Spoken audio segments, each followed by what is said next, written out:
Welcome back. Everyone wants a few quick weight loss tips, right? It is. Right? Our next guest has some you could try on this morning. That's right. Dr. Mehmet Oz, seen there, talking to Richard Simmons, is celebrating his 100th show tomorrow. The doctor's in answering our questions about weight loss. Good morning to you. Good morning. It's great to have you live in the studio.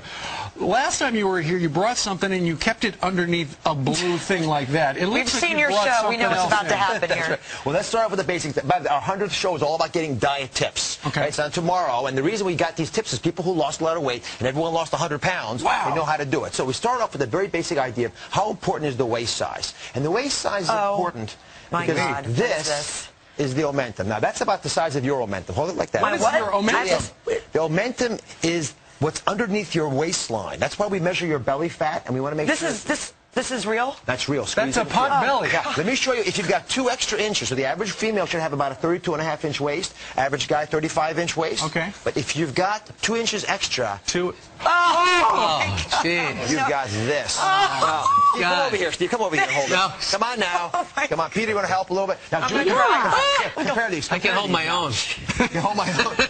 So I want to be very visual. Normal waist size, 2 inches extra. And if you're 4 inches extra, 6 inches, you just double this, quadruple this. Oh, my goodness. where do you get something like this? Now, take it out of... These come from cadavers. Oh, my God. And the reason that we feel so passionately about explaining this to people, I'm going to put this over here, is that I don't want you to take your gloves off. Okay. I don't want folks walking around thinking, hey, belly fat's just this little thing that if I could deal with it, it'd be fine. So I want everyone to take a measure. Okay. Right? No, Put it around your waist. No. Yes, We're yes, not yes. doing that. No. And you want, No, I take the fifth. I'm not doing What's that. your waist Look at size? Dr. Oz. He's got a 20-inch waist. No, for God's sake.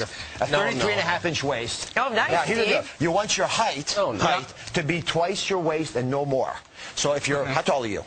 6. I used to be 6'1", but I'm shrinking. 6 feet. Let's say 6 feet. 6 times 12, 72 inches. Half of that's 36 inches. So your waist size has to be lower than that. So I'm at 33. I'm 300. Exactly. Now, I was in Dallas at that All-Star game, so I was doing some television on FAA, and they call it the Dunlap. And I said, what does that mean? Because the fat Dunlap over my belt. You guys never buy a new belt. You actually have to take your belt size and get rid of it, because guys wear their waist belt right on here, and the fat, they wander around like this, waddle around. All right. You can actually measure it. Now, Dr. Oz, you've got some tips. First off, you say that you should start your morning with oatmeal. Oatmeal without question. And let's just go Because it's filling? Well, it's filling, but it gets you started off in the right rhythm. If you have oatmeal, blueberries, nuts, these are wonderful foods because they satiate you, and the fiber actually releases the sugar very slowly into your bloodstream, so you don't create the metabolic headaches that so often occur. Speaking of metabolism, green tea, wonderful tool to add instead of coffee once in a while. It's got a quarter of the caffeine of coffee, but it's young tea. That's why it's green, hasn't oxidized, gives you lots of those polyphenols that you know will stimulate your metabolism. Wonderful tool to use as a weight loss, and plus you don't add cream and sugar to green tea the way you would with coffee. You avoid that headache. There's caffeine, though. Caffeine in green tea? There is caffeine. It's about a quarter of the caffeine. Okay. But if you have to put a little something in there, could you put some honey in it? Or honey, agave. You can use lots of things. Pepper? Peppers, I love. I threw this all over my pizza last night. This is one of the big secrets, I tell you. Capsaicin found in red peppers, it actually reduces your appetite at the next meal. So if you have a spicy breakfast, but add these to your eggs, for example, in the morning, then for lunch you actually on average eat less.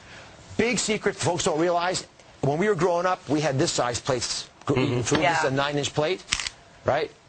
The tape plates now were 11 inches. And we just want more. We've supersized our thing is, this is almost twice as much food as this. And one final thing, the brain has 4 satiety centers.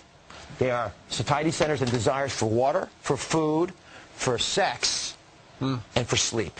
He's looking at the sex comments. I was thinking about the sleep. So if you don't have enough of one of the other ones, you're going to crave more food. You don't get enough sleep, for example, which you often don't do on the show. That's right. You're going to crave carbohydrates. And by the way, being intimate with the people you love is a great way of skipping a meal. So let's all go have sex right now. We love his advice, don't we? Dr. Oz. All right, Dr. Oz. Great pleasure. Anytime. Congratulations on your show, by the way. 100th episode. Great show. Thank you. That's a fantastic show. You're very You're working with a lot of people I used to work with, too, so that's why. It's great stuff. Thank you very much for that. All right.